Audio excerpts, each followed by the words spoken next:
for it, and that's when we did this digital format. Dude, I'm not gonna lie. I was hungover on the following Tuesday.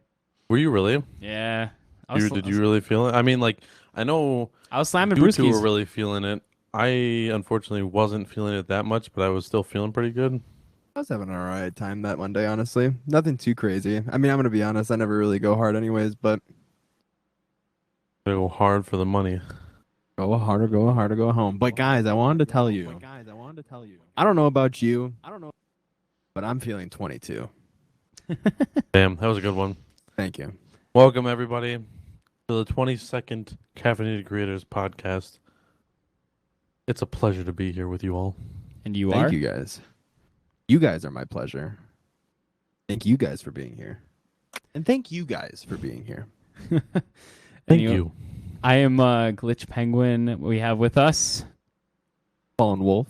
And Silver Zambi. And this is the 22nd Caffeinated Creators podcast. Thanks for all being here, guys. We have a couple of things that we'll talk about today. There's a lot of fun things happening in the world of tech, in the world of gaming, in the world in general, and I think we got a good lineup of stuff. I don't know about you guys, but I do definitely have some topics that I would like to spend some time talking about. I know one in particular is going to hit home for one of us, and I guess we can just start with that one right away. Unless anybody else has anything they want to kick things off with. Go right ahead. Alrighty. Go ahead. Today is the day. Rest in peace. Overwatch 1. Yeah. Oh, that's right. Yeah. Yes, because tomorrow on the 4th, they're launching Overwatch 2. That's right. Correct. I wish I could show it, but it would be way too long to do it. But I was up very early, and I was there for the last 3 hours before the servers went down.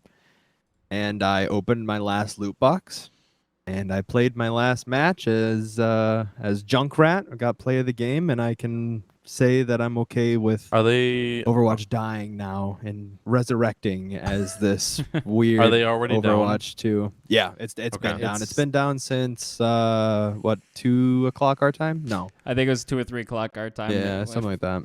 It officially went down. It is mind blowing to think about that. I know. You for the first time in I don't even know how many years. It's so interesting to me how they're doing this, and the fact of they're completely just wiping Overwatch 1. It is very weird. It is extremely weird how they're normally when a sequel comes out, if you don't like the sequel, you go back and play the other one, but you can't do that. Dude, okay. I did not know this. If you want to open that up real quick, Max. So I haven't opened Blizzard at all, but it turns out that if you still have Overwatch 1 installed and you go to open it up and look at the game, it quite literally instructs you. It's labeled as the Overwatch 2 beta. Are you sure it's Oh, not asking true. you to Yes. uninstall the beta? Weird. I wonder why it is. Actually, you're right. That's actually really weird that it automatically did that. But I will say, when you go over to it, it actually says that the Overwatch servers have been taken down until October 4th, 2022 at 12 p.m. PT. And that is when Overwatch 2 will officially launch and Overwatch will be back.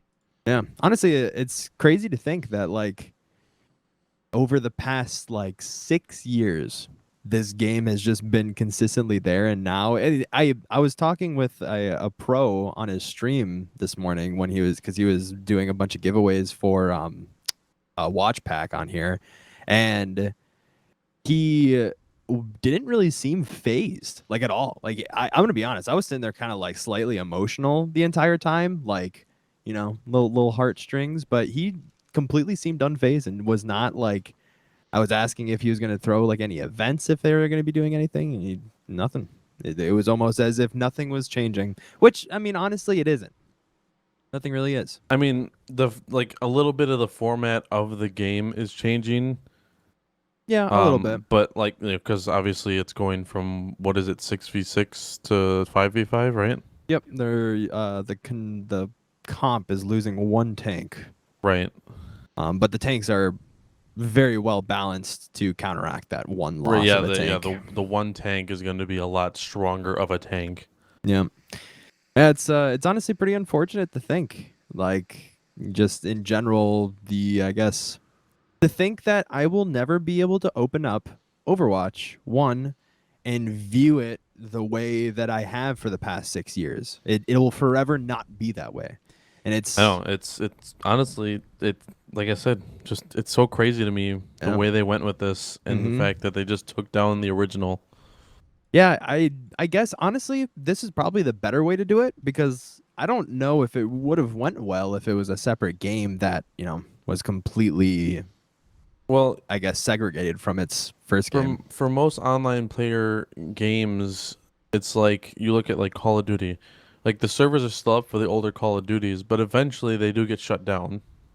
Mm-hmm. So Yep. like They essentially just I almost look at reallocate this the servers. Is I pretty much almost what it I almost is. look at this as Blizzard just trying to take the easy way out and let's not divide up our servers between Overwatch 1 and Overwatch 2. Let's just make it all Overwatch 2. Yeah, exactly. I mean, that's pretty much exactly what it is. The last system message Overwatch 1 sent to the players before shutting down the competitive servers read, "Even the best journeys end, but a new one is right around the corner. Thank you, heroes. See you October 4th." Damn. That's heartfelt.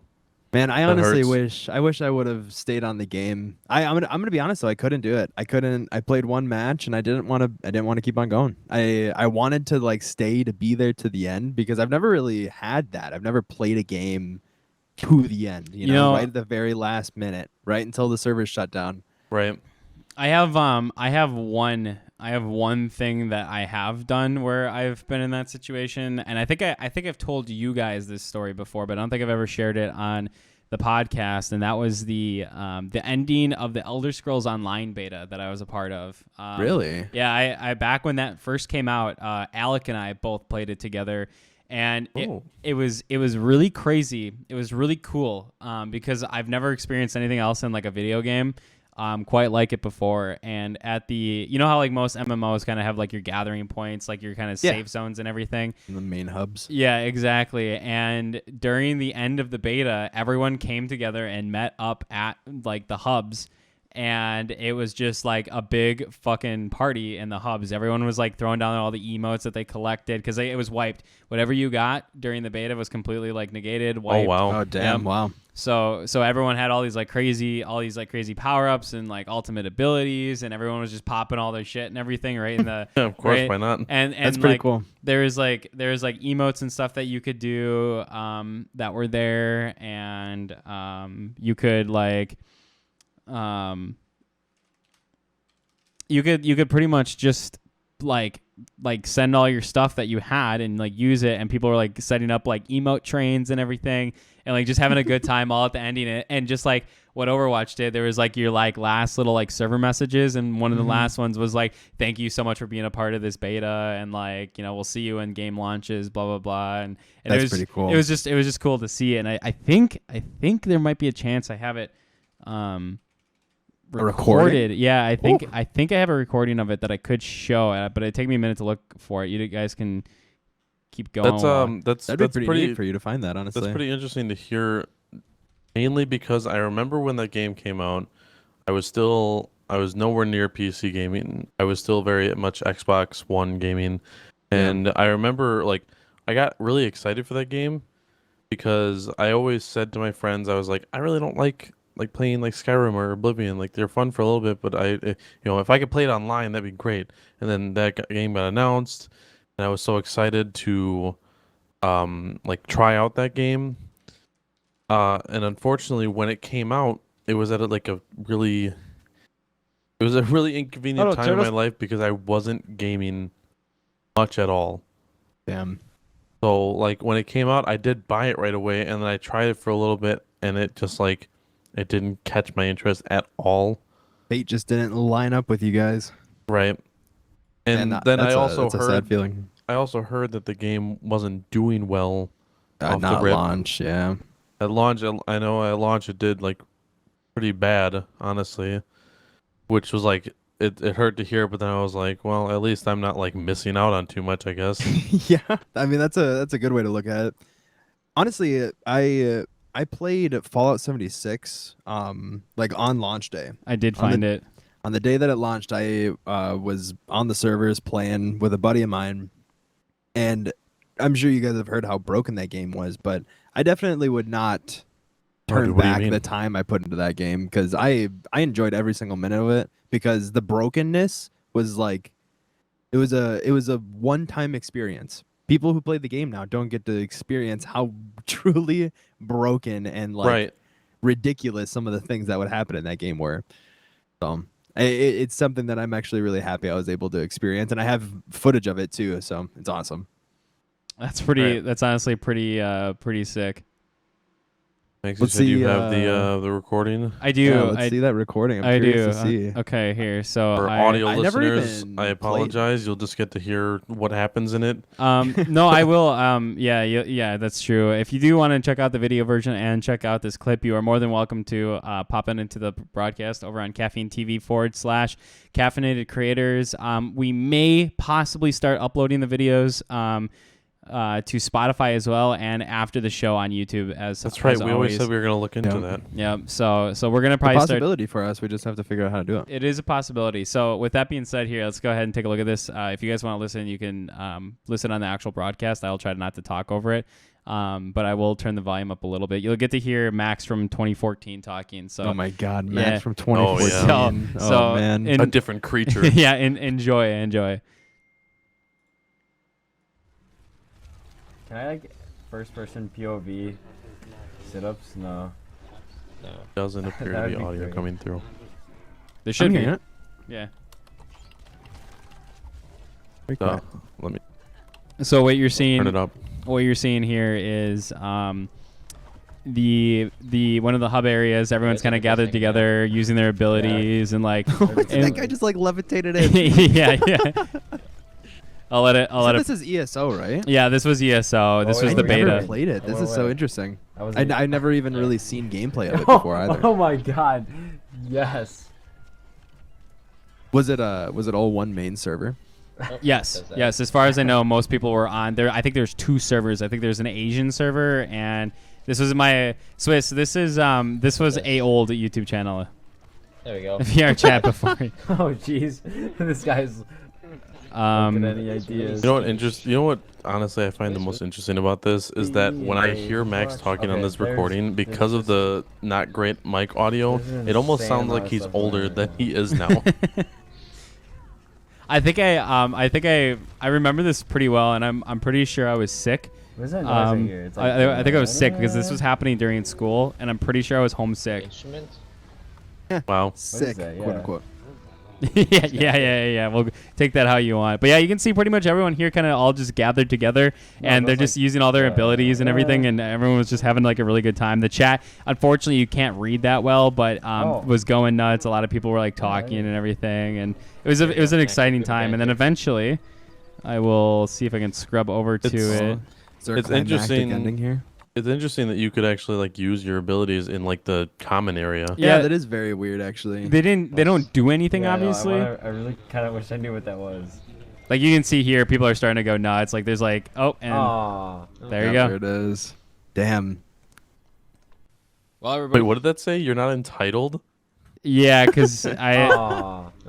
you're not entitled to play on this realm. Yeah. Ah. Yep. So that's kind of how they Some whatever error message they threw up. yeah. Do you want That's to hear really cool though. Do you want to hear this really funny outro that I do? Oh boy. Let's hear it. Well, everybody, that's the end of the Elder Scrolls Online beta, or literally the end of it. Hope this kind of gives you a good idea as to what the game is going to kind of look like, what it's going to feel like, gameplay. I mean, you've seen me kind of navigate through some of the menus and stuff throughout there. It looks pretty interesting. I'm excited to see where the game takes off from here.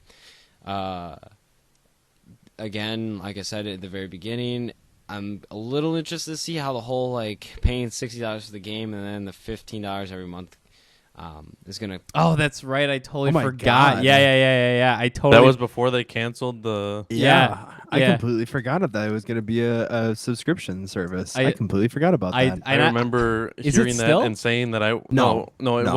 wasn't a subscription service off the bat. Was Yeah. it not? No, I from what I believe because I just bought it on Xbox and I didn't have to pay anything else for it. Like recently, or you're saying back then? back then. The original, I don't the original way that they wanted to go, the original route was that you were That's going to what pay. they were going to do. Yeah, Yes. $60 for the game, and then an additional crazy. $15 to do. And you want to know the funny thing about this whole video? They're trying to be a World of Warcraft killer. Yes. Yeah. Exactly. The funny thing is, after this beta, I literally never touched the game again. Did you buy it? No, I never even bought it. But young Max was so excited to see where the game was going to I go. know, and that's what's funny about it. Is I was like, oh, I'm excited to see where this is gonna go and all that kind of fun stuff, and then just never touched it ever again. You know, the taste of that is exactly how I felt when I played the 4-day beta for Riders Republic and beat the entire game in those 4 days, to then spend $110 on a special edition of it, to then literally never play it again because I did everything already. On the bright side, at least, hey, now you have that to add to your collection. You know, This is not the way I want to look at it, because the fact that I already put all the time into it is what just absolutely sucks me out of it. Here's the thing. In like a year from that, like release and everything, I'm sure they're gonna have a whole bunch of content added to it, and you'll They probably already get do, to, actually. Yeah, you'll get to pick it back up at one point and be able to But I have just to like start over fresh. Oh, I hate the thought of that. You know what my fun memory of that is? But it would The be fact that you went as far to give me one of your special beta codes, Yeah. and then I never got a chance to play with you. fun. No, I remember that. I had it installed. I had it on my desktop. It was there. I just never got a chance to play. It's Those are one of the games that I loved that just never took off. it's funny. Like Knockout City. It's funny. I have a playlist on this YouTube channel that I pulled that video from, and it's a series that I never actually continued with, and I just think it's funny because it was called Flash Game of the Week, where I would pick a random Flash game, and I would just play it, and it'd be like any random shitty game, and I'd play it for like 15 minutes or whatever, just like Was shit. Bubble Tanks in that list? No, I did one video and then I never did it again, which was really funny because What game did you play? here, let's see. I I'm did. curious. Just- I was a big Flash game. Like I loved playing Flash games on like the computers at school Dude, and stuff like that. Bubble, Or, Bubble Buddy was great, dude. Bubble Buddy, dude. Yes. Oh yes. Wait, what is the best Flash game and why is it Bubble Buddy? Says Swiss in chat. Oh my god. Before we get to that, I just want to circle back to the game you wanted to pop off but never did. You know I'm in your boat because of how much I enjoyed playing Video Horror Society. And now, even after the first DLC of that game coming out, that game is deader than it was when I was playing it.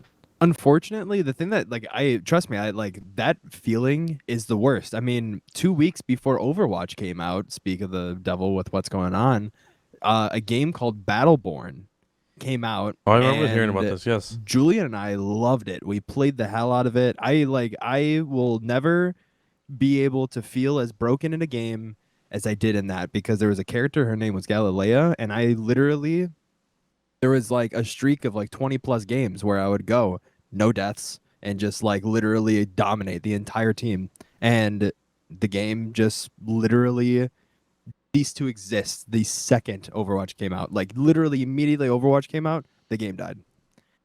It was very unfortunate. Was it And like I trying to hated be Overwatch? Was it like Overwatch before Overwatch, or just It's hard to say because it was essentially a MOBA. It was a first person. I mean, trying to be Actually, Overwatch third before person. Overwatch just meant First you were person, trying to third be person? TF2.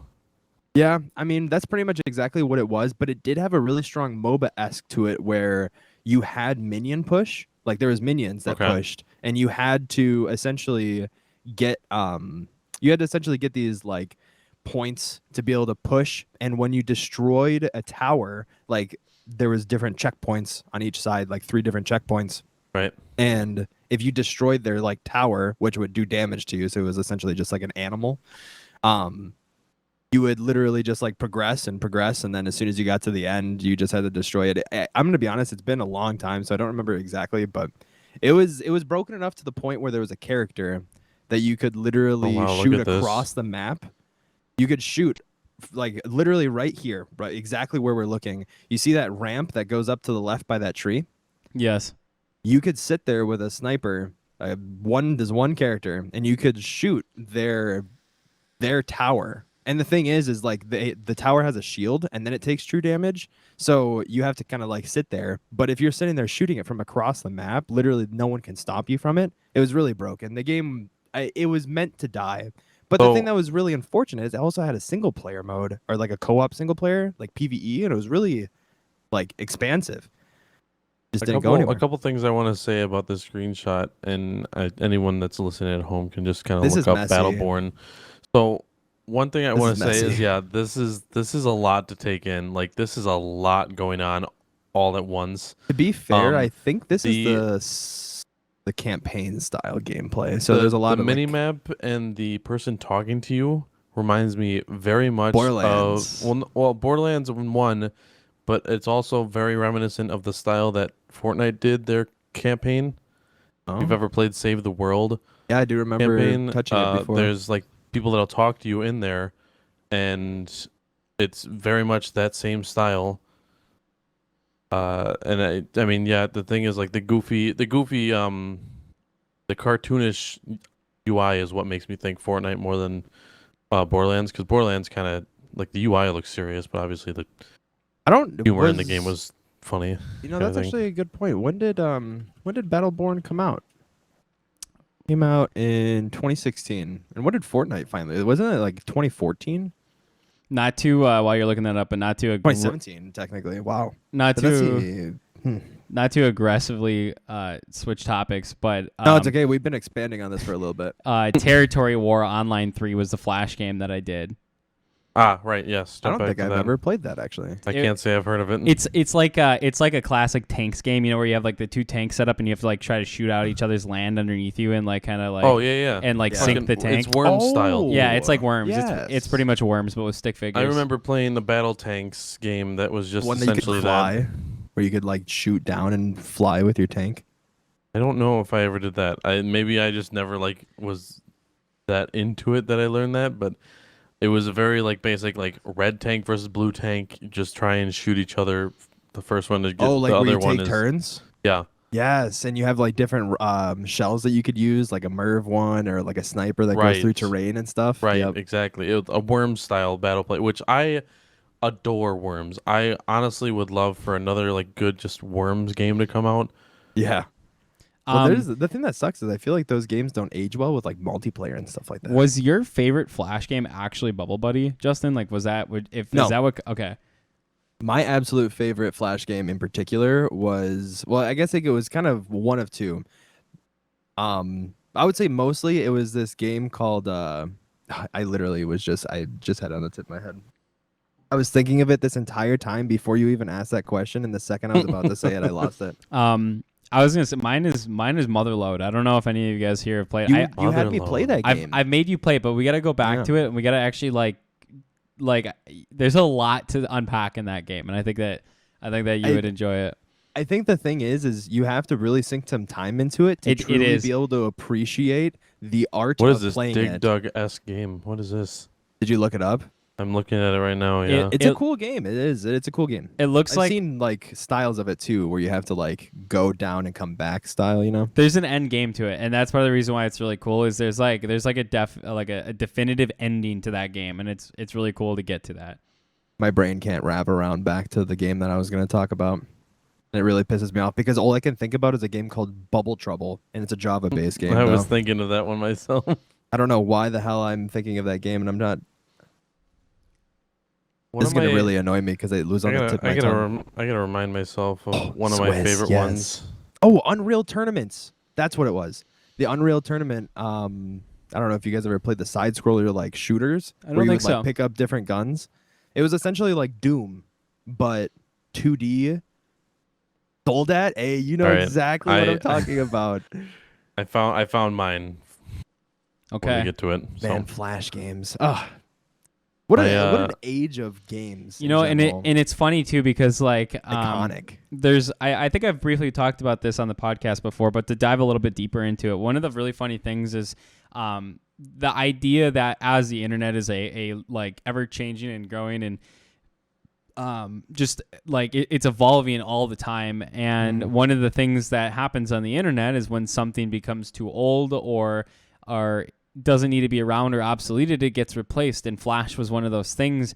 Yep. And there's an Internet Archive out there. I If feel somebody, like it hasn't even gotten replaced though. It feels like it just got rid of. it was just abandoned because it just Yeah. it wasn't needed with HTML5 and Canvas and everything. You just don't need it anymore because anything you could do in Flash, you can do baked into HTML now. And additionally, to build on this, the whole point of that aside is the fact that out there right now is a fully like comprehensive Internet Archive of all of the Flash games that were out there. That a couple people have been like working on putting together to make sure that those get archived and saved, because not only was it a piece of gaming culture, but it was actually like, it's art. Games are art. It's a piece of internet history. And That's literally a very small fraction of the large amount of history that's going to be created with the internet entirely. But it's going to be something that's so monumental because it was the first of its kind, really, honestly. Flash games were a cultural phenomenon, and it was one of those things that risked just being deleted from existence because it was just outdated. Yeah, It's it was old. just getting removed. It's like getting rid of VHSs. You don't have VHSs that you can go to Walmart and buy. Well, maybe you can, but the idea is I mean, you're not going to have that. That's not something that everyone has readily available. I will say it is like it's crazy to think how iconic Flash games really were and how it kind of like shaped our childhood. I don't know if it's the same for you guys, but like Flash games were a pretty huge part. Like Not Doppler. If you guys ever, I'm sure Not you guys have heard of- Doppler, Congregate. Yeah, the fact that like Not Doppler has, like, if you go to their website, they're a mobile game developer now. They are working on a very particular mobile game. Dude, Julian, there's no. He just said it. Yep. Motherload, dude. Motherload was the shit for Flash games, dude. It was so good. Twist, you got it right there. Miniclip. Miniclip had so much. Remember the Robot Rage game that they had? Oh, There was so many good ones on there. Oh man, I have a search. I'm trying to show off some of the. Here's the this is the archive here, but you can see here that this is just a massive alphabetical list of like all of the Flash games that this. Go to the C's for me. I want to see if my favorite is on there because I have mine pulled up on my screen right now. Go down to CH.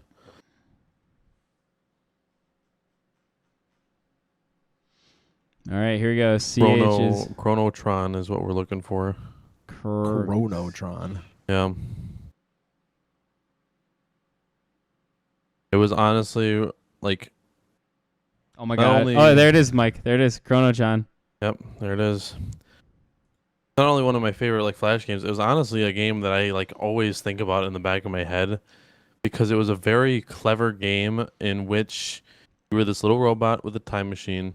You had to solve puzzles, but the way you had to do it was you had to do something in the present, go back to your time machine, and then come back to the same time. Your past self does whatever you did, and then you have to continue the puzzle with your current self. I played games like that before. Those were really neat. So like there was cases where okay, you stand on this thing, and you need a button to be pushed to raise it up. Well, you go back and you stand in it, and then you jump up to whatever your objective is. All about timing. Yeah, you wait a little bit, and you go back to your time machine, and then you come back as your future self and hit the button for the past self to hit the thing.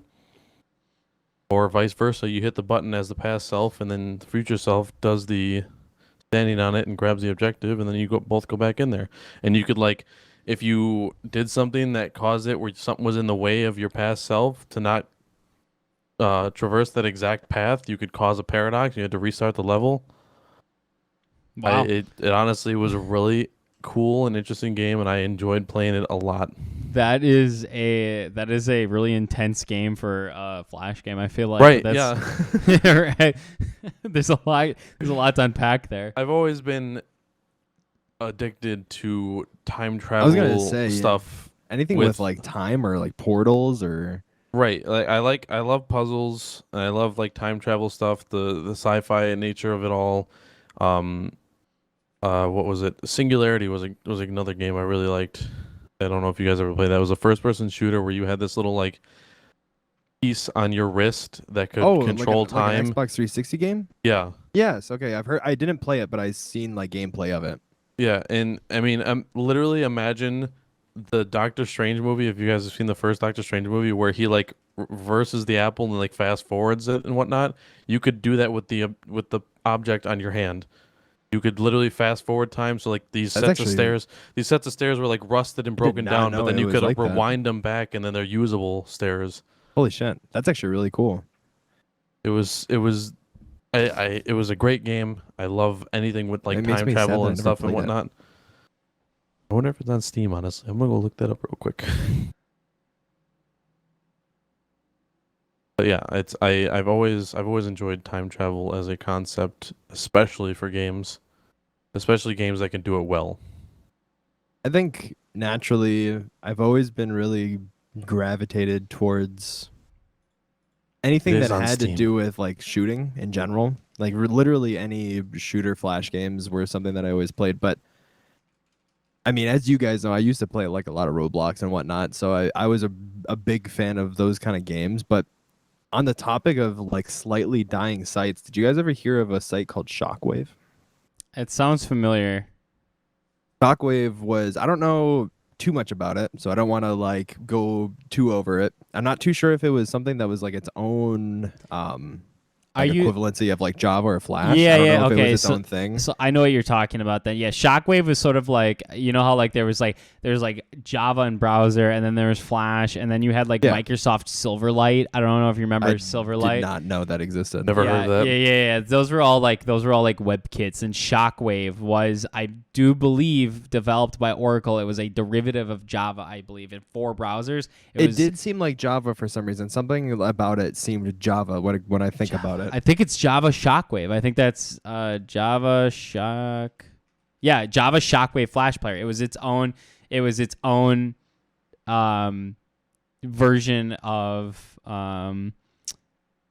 Its own Flash player, player essentially. It was essentially just another Flash player. You could have that instead of There was an animation that was created on that site with, I'm assuming, the Flash Shockwave engine, I guess. And it was called Devil Doll and Rattle Skull. And I'm sure at least Mike, I think Mike, you've heard me talk about that before. Maybe not. Which one?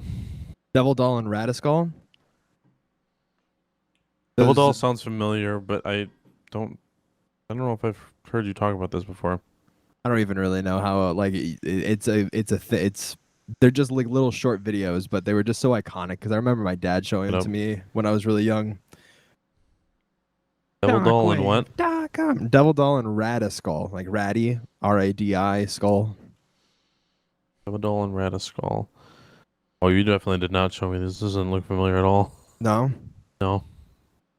it's like something that's like absolutely a staple of my childhood. It looks like a very old, like you'd find it on YouTube as a kid kind of thing. I'm gonna be honest. I don't even think any of those were on YouTube because it was Shockwave. It was on Shockwave. Oh, okay. Yeah, it was literally on Shockwave. I don't know if you clicked on it. It looks videos, like literally it, in the beginning. it looks like a Devil Doll's Flash animation almost. Shockwave.com.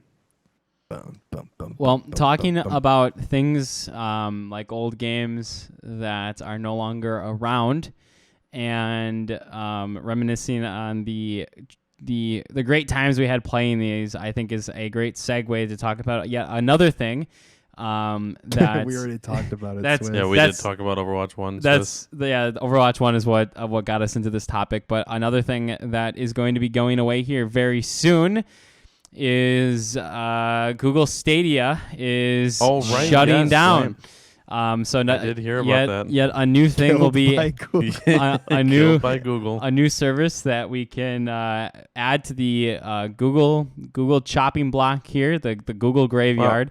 Wait, YouTube Originals? I was just going to say that myself. I didn't realize they had gotten rid of YouTube Originals. Yeah. Wait, what does that mean? Like, YouTube. The thing is, when YouTube introduced the YouTube Premium, or back in the day, YouTube Red, they introduced YouTube Originals. So they were doing it like their own, like Netflix does, where they have their own series.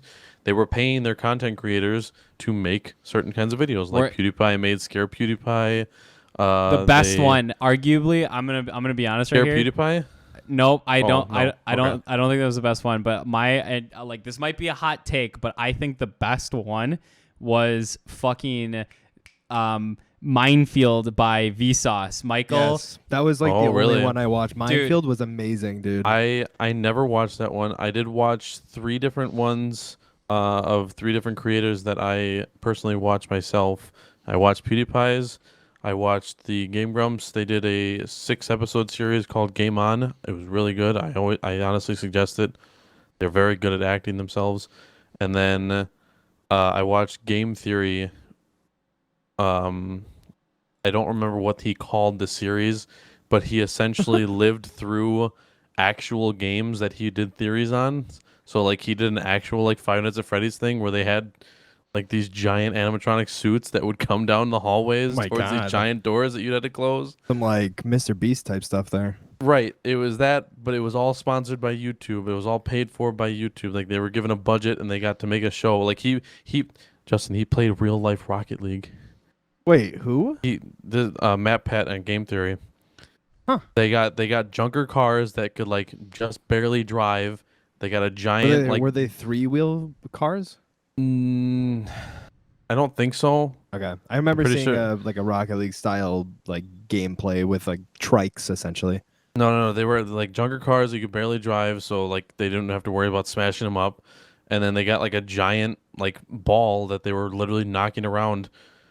And I mean, obviously it was very like don't try this at home kind of thing, but it was it was very interesting to watch because that was during the time where Game Theory was more like trying to show you the science behind games kind of thing. So Like if they were real. right, it was like okay, are these actual like Earth physics or is this physics of some other like type of planet? Like he would look into things like that. Like, explaining how this game takes place not on Earth, it takes place on a different planet because this physics, like the way this drops is not the way it would drop on Earth kind of thing. Yep. Didn't you do one on Halo and talking about Master Chief's ridiculous physics? And, probably. I honestly could not say I watched that because I wasn't ever a fair Halo enough. kid. Yeah, so true. fucking the VR game, the Google Draw game. All of these names seem so distant. Oh, Google Fabric. I feel like I've heard about that. Well, here, look at this one. If I go back up a little bit here, Tilt Brush right there on the left-hand side. Tilt there in Brush, the I middle. remember Yep, that. That was Oh that. my God! Wait, they defunded? Like they're not gonna mess with that anymore? No, it's Probably done. not, It's no. been done. Why Yeah. not? It was been done for a year apparently. Yeah. Dude, they could do so much work with it. Google Play Music. YouTube VR, I'm so upset that didn't like that they cut that out essentially when I got my VR, and I'm so upset about that. I'm gonna steal this question from another podcast I was listening to. One of the things that's really interesting about Google is like, thinking about all the times that like all these services, I mean, there's this list right here, this Google Graveyard has 274 things, not including Stadia that they've shut down, services that they've spun up and just shut down. What Google services are you using on a daily basis at this point, other than like something that like you rely on, not like Google search? Well, I mean, me and Justin rely on Android because we have Android phones. Clearly, So but that is technically its own thing now. Android is Right. technically its own monster at this point. Right. I guess the Google Play Store and like any of the Google Drive. I can solemnly say that all 3 of Applications. us rely on Google Homes. All 3 of us Yep. have those. You guys use them a lot more than I can. And you know 'cause what's I don't have anything funny? smart in my home. And what's funny about that is some of the Google homes that I have are discontinued and no longer supported or receiving Oh, updates. I have an original Google Home, Yeah. which not a Nest Mini. I have Yep. a Google Home Mini in my living room. I have a Nest Mini right here on my desk, actually. Yep. That's unopened. That I still. So do you have like to one of give the to flower Kenzie. pot ones? Is that what you got? The bigger, taller like flower pot ones? No. It's not a full size. It's a mini one. I only Okay. got the mini one back in the day. I've got 2 minis and a flower pot that are no longer supported. All the ones that are supported are Nests, and I believe those are the ones with the orange bottom. So if you have, I think they're supported still, but they're not like. they're not receiving they're not- updates. They're killed. They're done. Oh, I think- really? Yes. I think all of the ones I read into have it. are Nests, but then I also have, I forgot what it's called. It's called the So you have the minis, right, Justin? The little I think- dot-looking ones, right? Or do you have a flower Yeah. pot? no, I don't You have a flower little. pot. You have a little circle one, right? Like a Yeah. hockey puck almost. Yeah, so the way to tell, and I remember Max telling me this one, is the bottom. If you have an orange bottom on them, they Yeah, are yeah. the original That's what Google Home I'm- Mini. That's what I'm saying. I have the orange bottoms. Okay, so you have Google Home Minis because that's what mine is out there. If you have a white bottom or a gray, is it white or gray? It's One white or or two. as long as anything that's not Maybe, orange. Mine might be mixed up though because I did get them at different times. Well, 'Cause YouTube we sent got out 'em their for last. free, and then we got it like 5 extra for Christmas. Yeah, so I'm assuming all three of us got the free one from YouTube. Yep. Yeah. Was it YouTube or Spotify? I was think I you- got mine from Spotify. YouTube, I got mine from. It was 100% YouTube. If you got more than one that was free, it might have come from both. But I promise. I only got one free. Then it was YouTube. It had to have been YouTube because they did not Yeah, do a deal with I got Spotify. one Spotify. for free, and it's I'm marked. curious because I thought it was It's marked Spotify, in so I'm Nest gonna Mini look on the and see. I'm box, curious. and Spot- if I look at it, it's got a gray bottom, no orange bottom. It definitely could have been That- YouTube. I just don't know why Spotify was in my head. That I believe is that's the Nest, I believe, right, Mike? This is the Nest, yes. This is the free Nest that I got from YouTube Premium. Oh no, it definitely was Spotify. Yeah, and then the one that I have in here has the orange bottom and it has like the Google Yep. logo on it. Yeah, it's got the Google G Ours on are it. identical, but mine's black. Does it have the Well, orange bottom?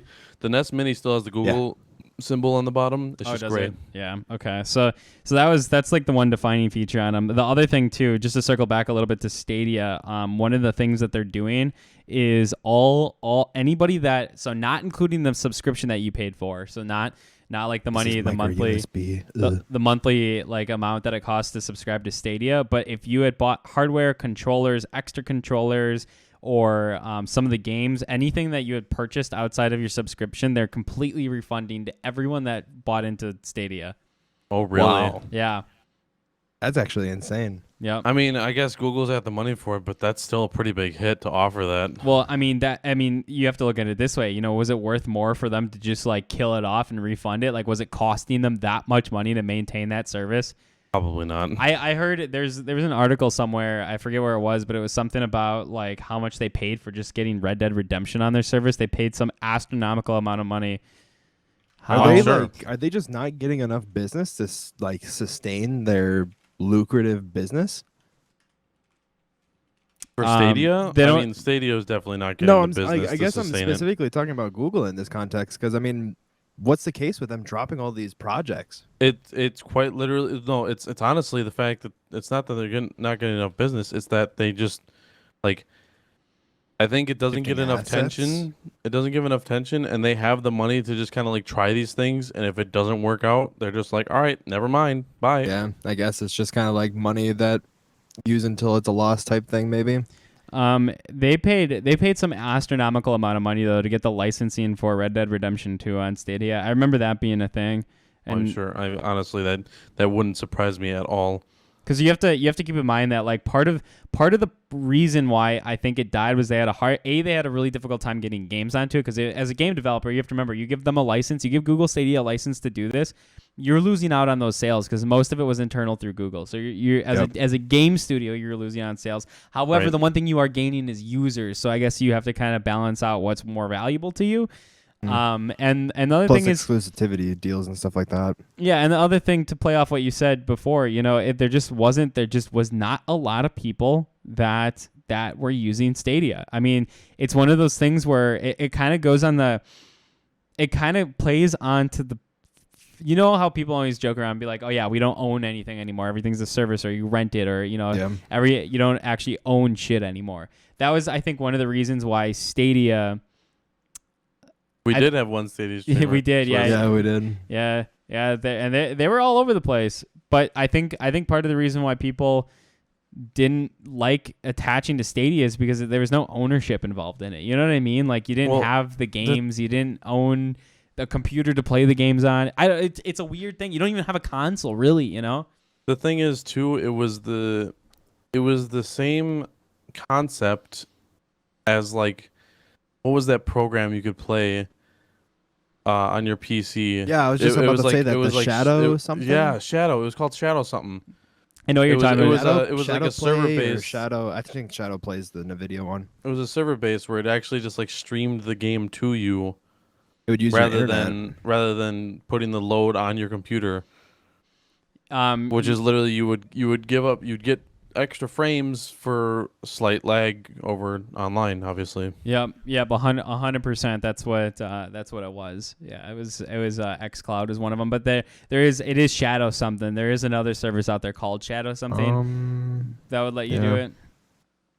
Trying to find it, but I'm having a hard time. From what I understand too, it's funny because Google Stadia, they I don't know if you guys heard about this, but this was another thing that came up. The developers Sorry. What are you looking at? The thing you have up right now, the comparison and the absolute lack of frames and for audio. it's slowed down. I know, for audio listeners right now, there's a thing playing on the screen right now that's showing a slight difference between the PC and Stadia version, and there is a very stark coloring difference between the two of them, and that's what we're referring to right now. PC being better, obviously.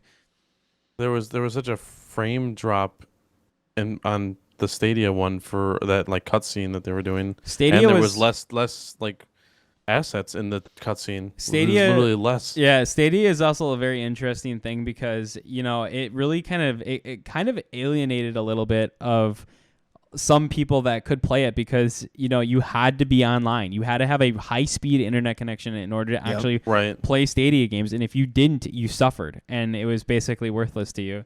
And that's, in comparison to people around the world, there aren't that many people that have an internet connection fast enough. That was one of when Stadia first came out. It makes me wonder what's the minimum that you would need for that. I feel like you would need at least like 200 plus, and that's like uninterrupted. When Stadia first came out, they had a chart on their website to show like what you needed to have internet wise to be able to do this. And the thing is like a lot of people's comments were like, well, this is dumb because if you have an internet connection like that, you probably have a fucking you can afford a gaming machine, or you can you're set up enough to be able to buy no one has that buy a console without a PC. Usually if you're buying the internet speed, like what else are you going to use an internet speed for? I guess like you're not going to need that on a mobile phone or anything. Or console gaming, I guess, but like. Well, this brings a question to mind, honestly. And what is the case? Like, obviously, you could play like single player games. Like you could play Red Dead 2's single player campaign. What would happen to your game if your internet just went out? Our internets, all three of our internets, the other night just went out randomly. What happens to your game in that case? I feel like it would just sit there. Would it just sit there? Yeah. Would it shut down and back up any progress? Well, it depends on the didn't program. save kind of thing. That's honestly what I wonder. It's funny you bring that up because that was actually something that I have an answer for you. I actually do have an answer for you. If you were playing a single player game, such as like Red Dead Redemption 2, and let's say you're just chilling on your horse or something, and your internet goes out and it was an unexpected drop in connection, you would quite literally be able to pick the game back up right from where you left off, and it would continue to just sit there running. And that was one of the reasons, one of the speculated reasons as to why Google is shutting down Stadia, because there was the amount of servers they had to like leave up for people that just like paused the game and walked away. There was a guy. There's an article that's floating around out there about a guy who actually had Red Dead Redemption 2 running for 6,000 hours continuously on a Google Stadia server. Wow. Holy shit. I mean, hey, if it's there, that's how they're going to use it. I mean, it's up to the user how they use it. So, but imagine the cost of that, dude. It's the equivalent of having a switch plugged in at all times and then just being able to like hit home, leave it there, sit for fucking 20 days, and then come back and but on a pick server up right where it rack is. style of power consumption. Right, exactly. That's crazy. I can't believe that's what I almost feel like the guy did it as like a test. Maybe. Or he was just the kind of person that would keep it going at all times type thing. He was the guy that like couldn't really play games much, but then when he would get back to it, he was able to like just pick it right back up. Yeah. Well, it makes me wonder. So do you know if they did that whole scenario via like VMs? Or was it like individual? I don't know the technology behind hardware computer individuals. I don't know the technology behind how they handled the instances like that. I'm not too sure how they did that. Because honestly, I feel like you wouldn't be able to get away with playing there's no way in hell you could play Red Dead on like a high graphics with like 3 other VMs running. I mean, I guess it depends on the hardware if you're running it on a server build or something. But there's servers out there that can handle that kind of stuff. It's No, not unheard it just of. makes me wonder if it was that big though, because I mean, this kind of stuff that we've seen before is essentially for multi like up to 9 monitors of simulation, which I mean 9 monitors to run on a computer alone is enough. So especially I think they were all running at either 1440 or 4K. I think it was 4K though. Yeah, That's honestly impressive. Yeah, I every single time I always saw those server racks, I was just amazed at how much they were actually just doing.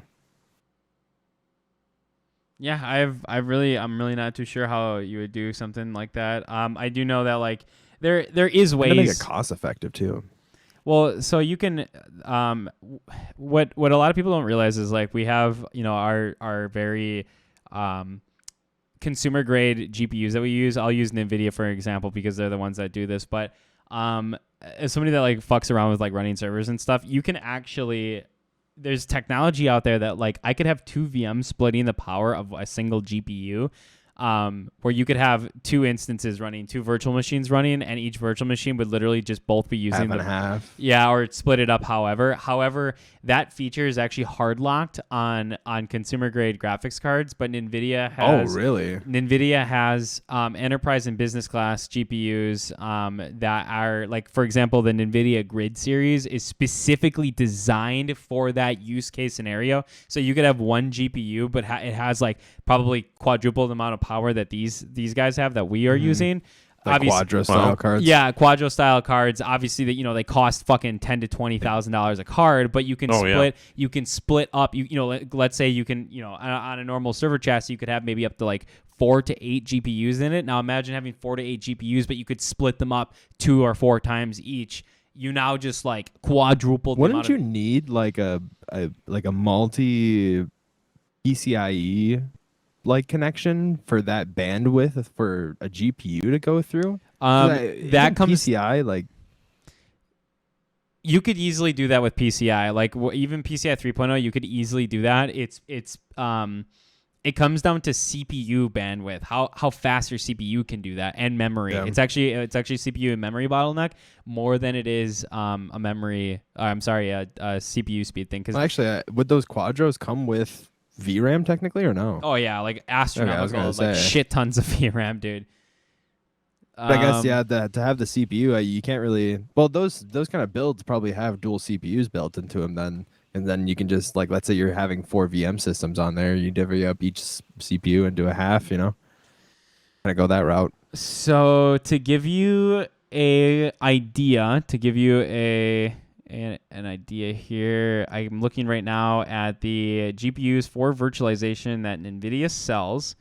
And they have a couple here. So they have, again, they sell to your needs. So they have some that are density optimized, and then they have some that are performance optimized.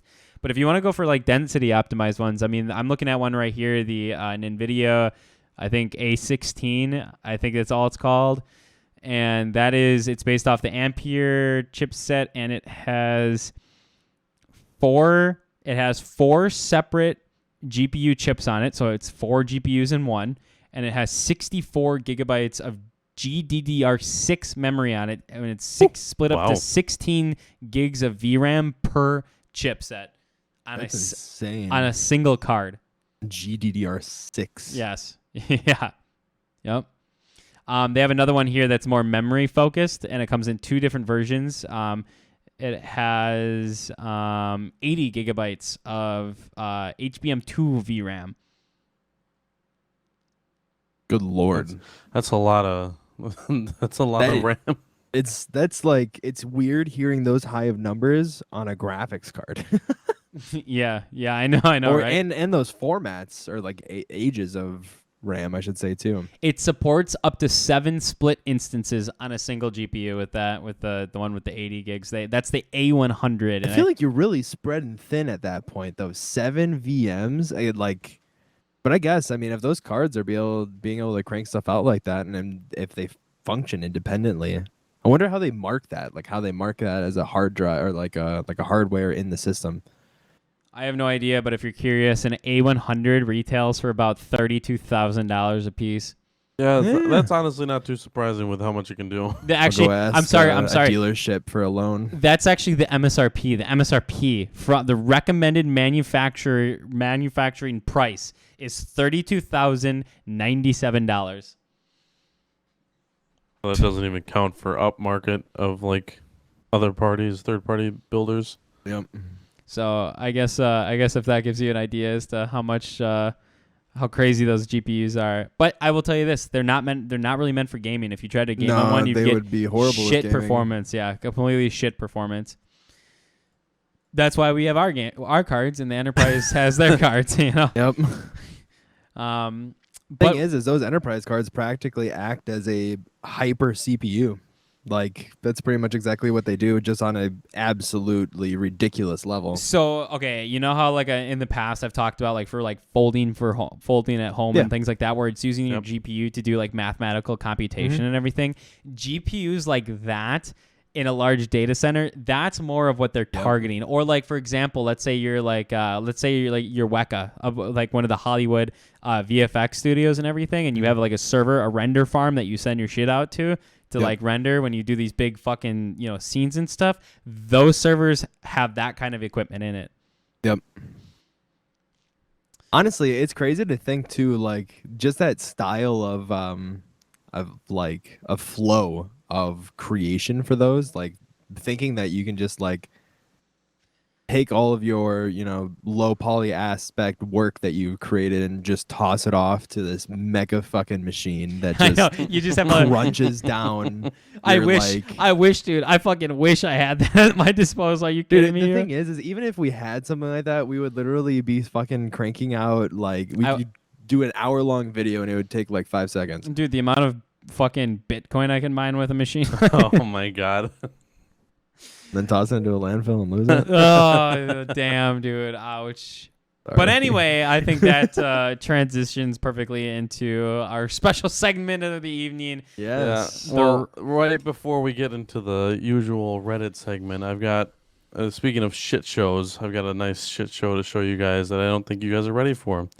Oh, wait, separate from this? Well, it's kind of related to our Reddit series. Sure.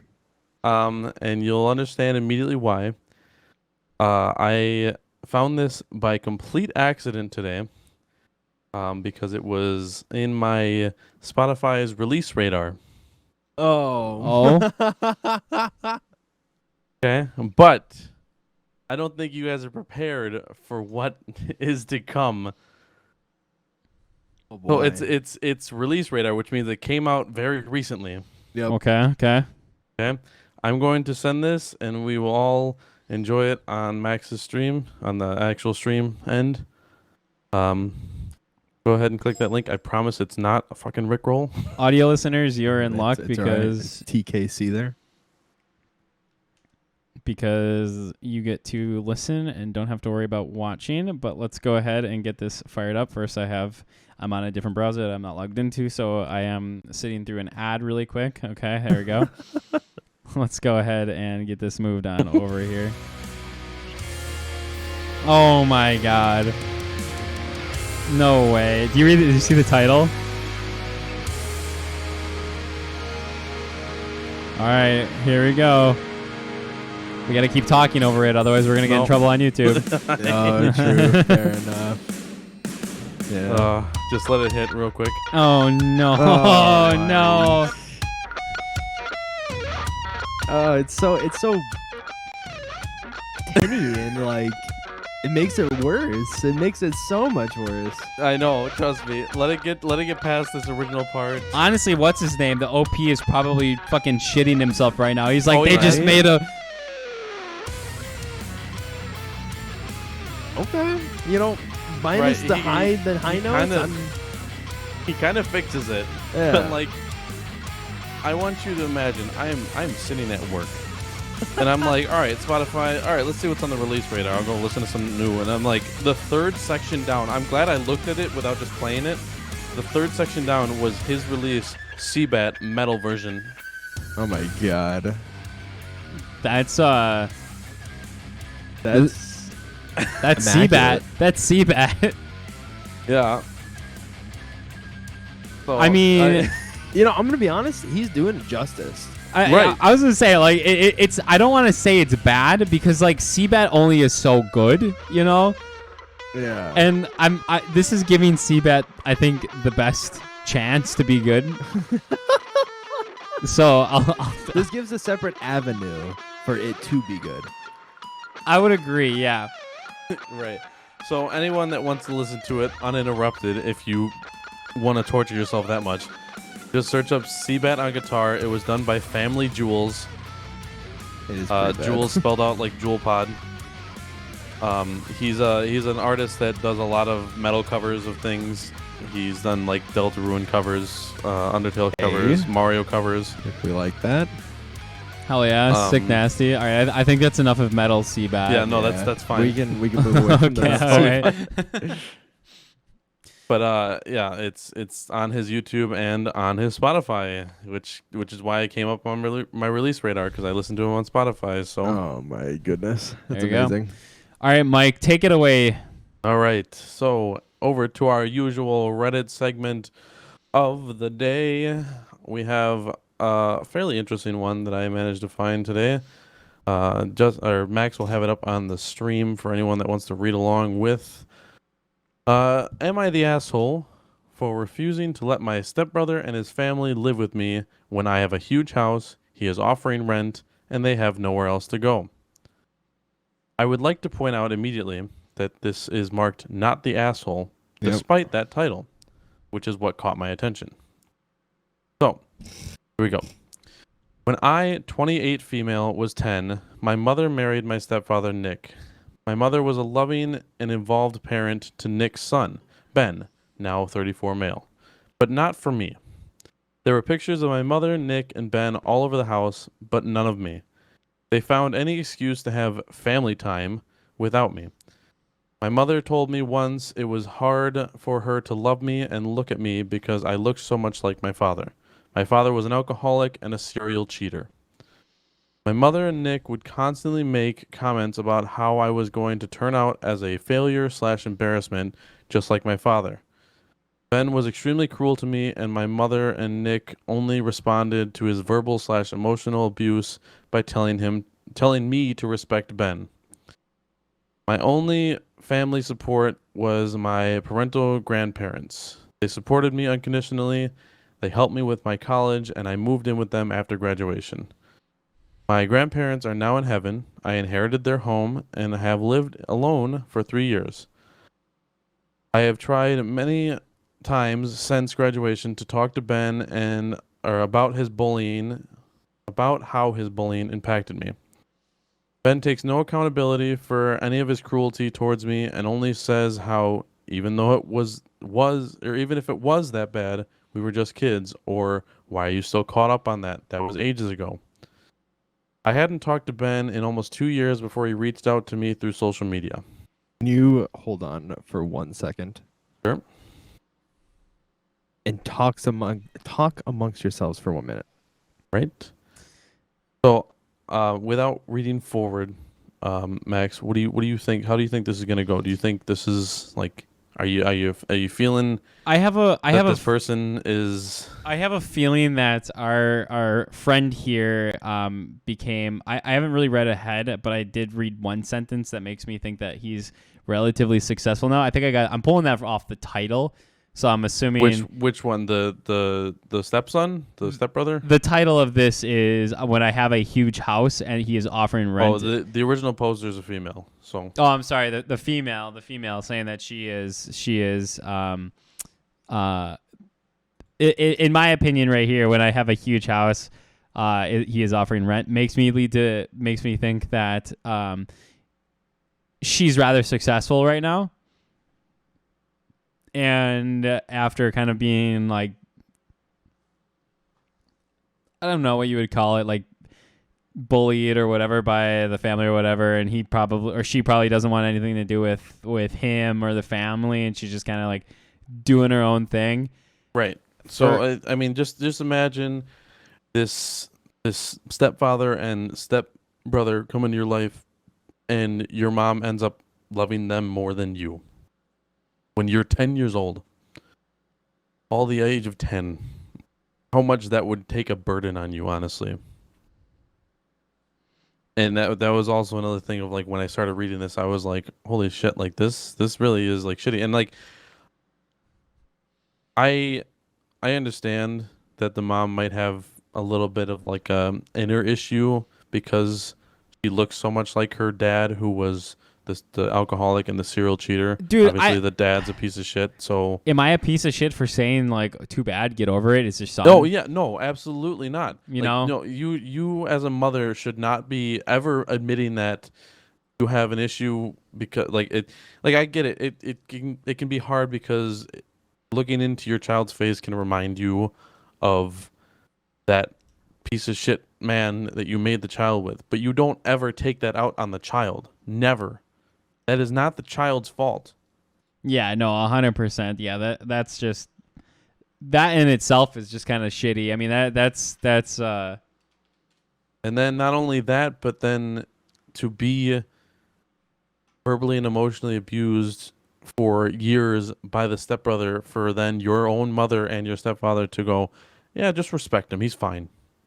It's a bit much. Oh, I see Hooli has joined us.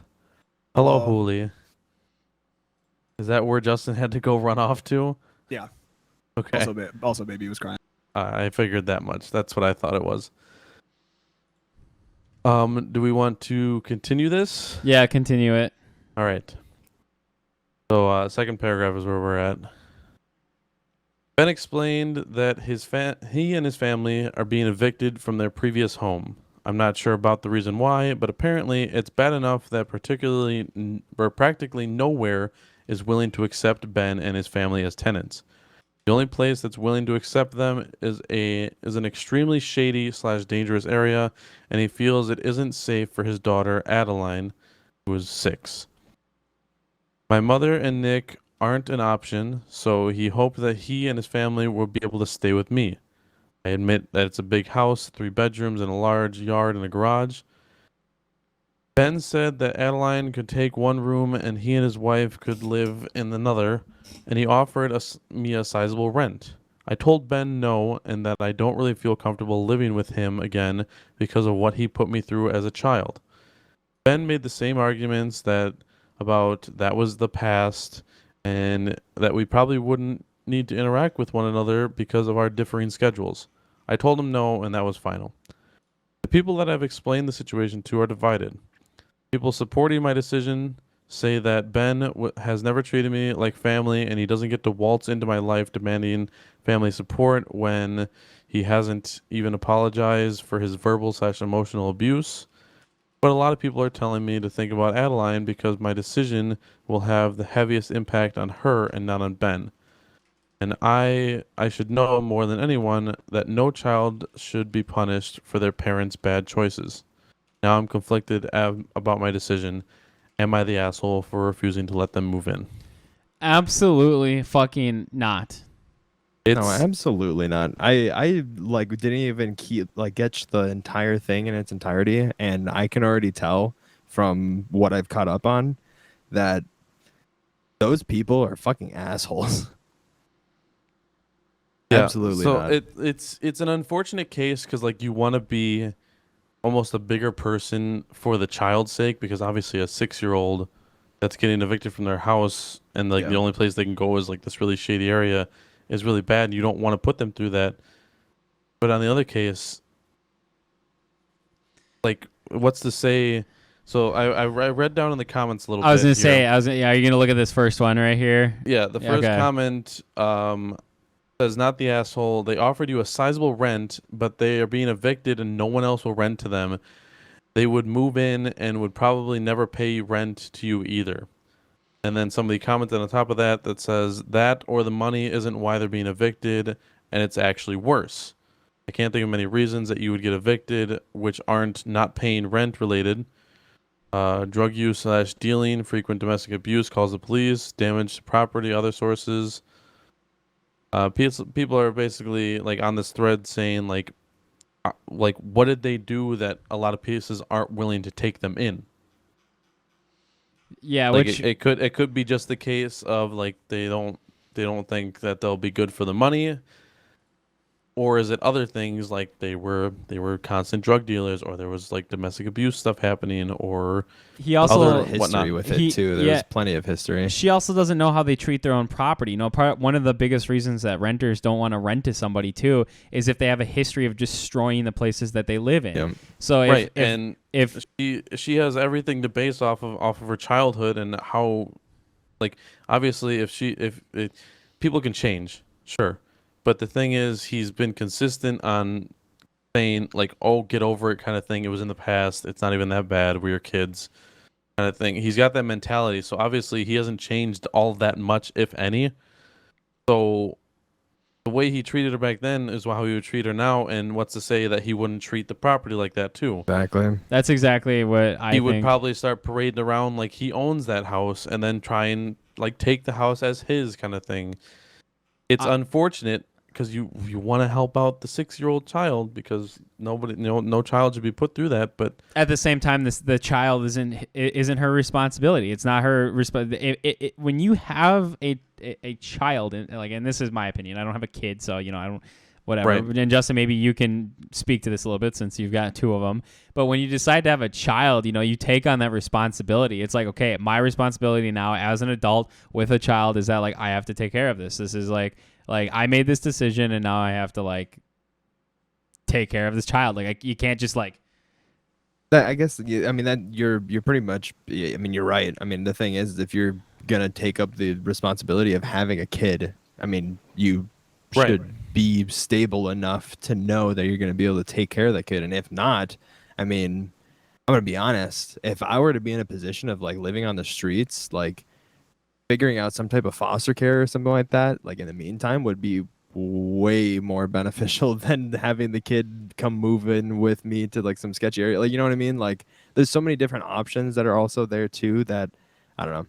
And some people in the comments are suggesting like she gets some like a full written contract out, or like saying like No. you will fully pay this rent, whatnot, and all that. I mean, it's but then legally people binding. Well, it's legally binding, but then people are just going back like, okay, but that's just courtroom hassle you're gonna have to deal with later on the second he breaks it. I feel like she's setting herself up And- for failure going that route because she knows damn well that she's probably not going to get paid in the first place, and then she's Yeah. going to Right, have to. exactly. And if they don't But then have she the can money, chase them down for the money. And yeah, but if they just don't have the money, or they're not working, You're or just they're never gonna see it. You're never gonna see it. You're Yeah, just true. it's a wash because it's sort of like when you like see those lawsuits where it's like, oh, they just like sued this person for like $1 million, and it was like a car accident or something. That person doesn't have $1 million. They don't see that money. They get little increments of it throughout like the next 50 years, but they don't see a lump sum of $1 million come yeah, through. exactly. I So- mean, you don't have insurance for people to like just pull money out like that either, and like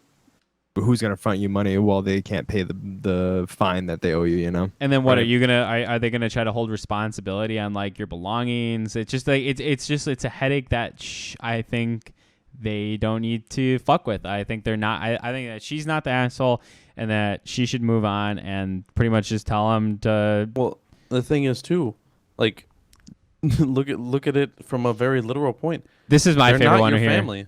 They're Yeah, not exactly. your family. That's as soon as I saw Yeah, in that's the one I'm on right statement now. saying refusing to let my stepbrother in his family.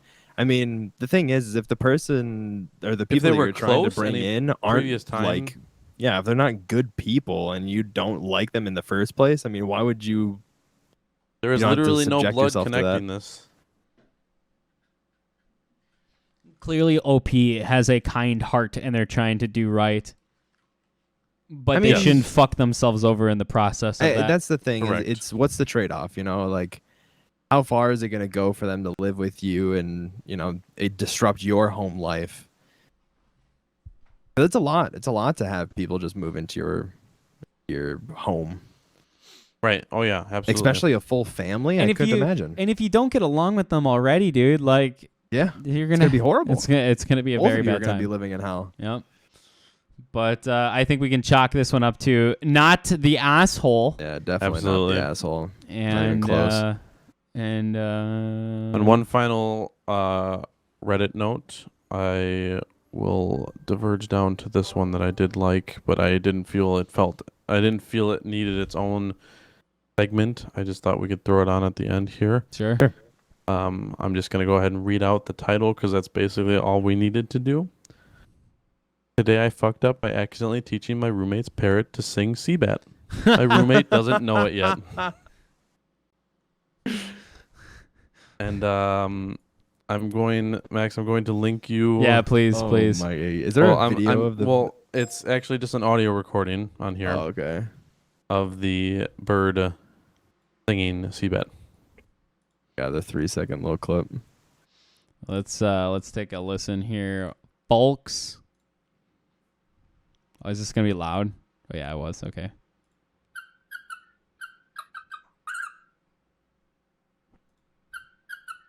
So it's pretty small in comparison. I don't know how much of the bird actually sings of it. I didn't really read too much more of that post. I just thought it was hilarious based off the title. I mean, honestly, the little clip. He said I for privacy I could do reasons that on, he's not like, posting a video. r/verb. I was gonna say though, like, why not a video? Yeah. He says for privacy reasons, especially because it's not his bird, it's his roommate's Oh, bird. Yeah, fair enough. True. He's not going true. to post a video. Okay, all right. I get it. I get it. It's sus, but I understand, so I will believe it.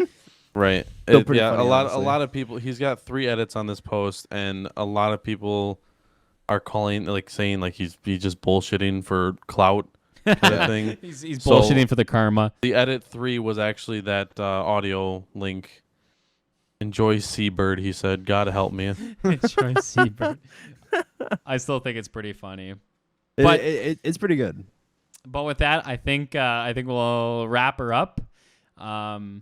Absolutely. We appreciate you guys being here for our 22nd episode of the Caffeinated Creators podcast. Still feeling 22, baby. Yep. You guys can catch this on every platform that podcasts are on, everything from Google Podcasts to Spotify, Apple Podcasts, YouTube. Here on Caffeine TV, catch it live if you want to be a part of the chat. And as you send pictures, we can throw them all up on here as well. All that good, fun stuff. And make sure to go check us out on all those beautiful places. You can also check out our individual stuff here, twitch.tv/SilverZambi, Caffeine TV, and twitch.tv/Fallen Wolf, and Caffeine TV/Glitch Penguin. Guys, thank you so much. Absolutely. I've been Glitch Penguin, I've been Fallen Wolf. And I've been Silver Zambi. and thank you so much for being here, guys. We'll catch you on the next one. Much love, guys. See you again. Goodbye.